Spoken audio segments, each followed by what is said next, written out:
현역 국회의원으로서는 처음으로 장하나 민주당 의원이 대선 불복을 선언하고 박근혜 대통령의 사퇴를 촉구하고 나섰습니다. 민주당은 즉각 장 의원의 개인적인 생각일 뿐이라며 선긋기에 나섰는가 하면 새누리당은 장 의원을 국회윤리위원회에 제소해 의원직을 제명하겠다고 수선을 떨고 있는데요. 장하나 의원의 소신 인터뷰, 고발뉴스가 들어보고 왔습니다. 불복 맞다 이렇게 성명을 냈던 거지만 사실 본질은 대선에 불복하는 게 아니죠. 부정선거니까 당연히 승복할 수가 없는 상황이고, 부정선거의 경우는 누가 승복하고 불복하는 게 아니라 그 자체로 결과가 무효시될 수밖에 없는 게 그 민주주의 사회의 되게 가장 기본적인 룰이라고 생각해요. 이건 정치 협상의 거리도 안 되고, 그래서 부정선거니까 무효이기 때문에 재선거나 보궐선거 통해서 좀 국정의 안정을 가져야 된다, 이런 주장이 상당히 합리적이고 상식적이라고 생각이 듭니다. 일단은 그러니까 제가 대통령의 자진 사퇴를 요청한 그 발언이 헌정 질서를 물랑케 했고, 그래서 국회의원으로서의 자격이 없다 이렇게 얘기가 나왔는데요. 저는 좀 그 논리가 다 납득이 안 돼서 그냥 막장 드라마다 이러지 말고, 제 대통령 자진 사퇴 요구는 왜 헌법 질서를 물랑케 하는지, 이런 것들을 좀 합리적으로 문제 제기를 해주시면 저도 새누리당에 좀 유의미한 정치 토론 정말 하고 싶고요. 지금으로서는 딱히 드릴 말씀은 없어요. 오히려 윤리 제소라든가 그런 형식적인 절차를 밟으면 그 안에서 시비를 이제 다룰 수 있을 거기 때문에 저도 그게 낫다고 생각이 좀 들어집니다. 일단 감사하다는 말씀을 드릴 수밖에 없고요. 또 오히려 시민사회에서 먼저 이런 문제 제기들을 해주셨고, 또 우리 또 천주교 신부님들, 사제분들께서도 먼저 이렇게 솔선수범을 해주셨어요. 그래서 뒤늦게 또 이런 이야기, 그러니까 주장을 정치권 내에서 펼쳤지만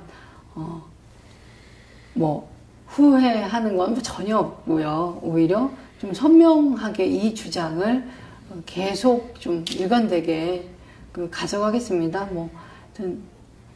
많이들 저 걱정해 주시는데 그렇게 걱정할 만한 상황이 아니라고 오히려 말씀드리고 싶습니다. 고발뉴스 하면 이상호 기자님 이하 많은 고발뉴스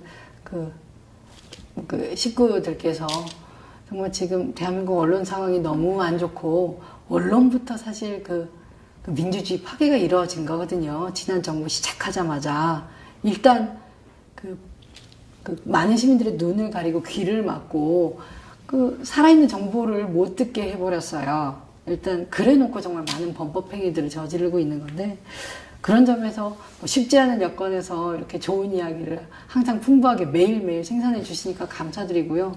당연히 제가 조금이라도 쓸모 있으면 불러주시면 어디든지 달려가야 되지 않겠습니까? 하고, 제가 국회의원 되기 전에 제주도 강정마을에서 해군기지 관련해서 반대 운동도 했었는데, 그때 또 어떤 많은 언론에서 이슈에서 사라질 때도 우리 고발뉴스와 같은 이런 미디어들이 사실 이런 관심들을 계속 알려주셔가지고 그때 은혜나 고마움도 늘 잊지 않고 있습니다. 지난 주말 국가 개입 불법 대선 개입 규탄 23차 범국민 촛불대회가 서울 광장에서 열렸는데요.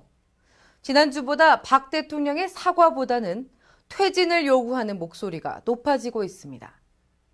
경찰은 물대포까지 동원해 박근혜 퇴진을 촉구하는 시민들을 강제 해산시키기도 했습니다.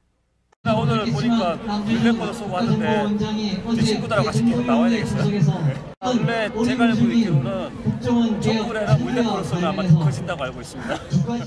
어쨌거나 가만히 있긴 너무 신부님 나라 존경합니다. 자체가 상식이 안 통하는 나라가 돼버린 거 아니에요. 추운 날에도 감사합니다. 23번째 하고 있잖아요. 분위기 자체는 주말이 아닌 흔히 말하는데 목요일입니다. 뜨겁다 그런 표현을 하시는데, 시국회의 날 보니까 관건 사람들이 부정선거를 시각성 일으키는 조금씩 더 알아가는 한국화의 듯하다. 또 한편에 국민의 전환이 필요한 시점인 걸 안다라는 생각이 들었어요. 전국 철도 노동조합이 오늘 총파업에 돌입했습니다. 박근혜 정부가 공약을 어기고 강제로 밀어붙이고 있는 철도 민영화를 반드시 막아내겠다는 입장인데요. 정부는 이번 파업을 불법 파업으로 규정하고 예정대로 내일 민영화의 첫 삽이 될 수서발 KTX 자회사 설립을 위한 절차를 진행한다는 방침인 것으로 알려졌습니다. 야당인 정의당은 철도 노조 파업을 지지한다며 2분짜리 지지 영상을 공개했습니다. 오늘 뉴스 뒷부분에 이 영상을 공개해드리도록 하겠습니다. 지난 6일 밀양 송전탑 공사를 반대하던 주민 유한숙 씨가 송전탑 때문에 농약을 마셨다는 말을 남기고 세상을 떠났습니다. 밀양대책회의는 오늘 송전탑 공사 중단을 요구하는 기자회견을 열었는데요. 이 자리에서 유족들은 경찰이 고인의 죽음을 왜곡했다며 사과와 함께 책임자 처벌을 요구했습니다. 경찰은 죽음을 목전에 둔 가족들로부터 최초 진술을 받을 때부터 밀양 송전탑과의 연관성을 부인하기 위한 유도 질문을 던지며 사고의 의미를 왜곡하는 데 급급했습니다. 정부와 한국전력과 경찰은 고인의 죽음에 깊은 책임감을 느끼고 명분을 잃은 밀양 송전탑 공사를 공권력을 앞세워 강행한 것에 대해 고인 앞에 애도하고 사죄하라. 다큐멘터리 영화 천안함 프로젝트 제작자 정지영 감독과 연출을 맡은 백승우 감독이 내일부터 연말까지 영화 무료 다운로드 서비스를 실시하겠다고 밝혔습니다. 영화 제작자와 감독이 나서서 영화를 무료로 일반인에 공개하는 것은 처음 있는 일인데요. 고발뉴스가 백승우 감독을 직접 만나 물어봤습니다. 부당하지만 위에서 눈치 보는 게 더 급하지 일반 시민들의 눈치를 보지는 않는 사회구나. 이거를 명백하게 영화 자체가 스스로 보여주는 것 같아요. 중요하다라고 저는 생각을 하고 이번 무료 다운로드 기간 동안에 많은 분들이 보시면서 그 의미를 같이 한번 공유를 해줬으면 뭐 그런 느낌이 있습니다.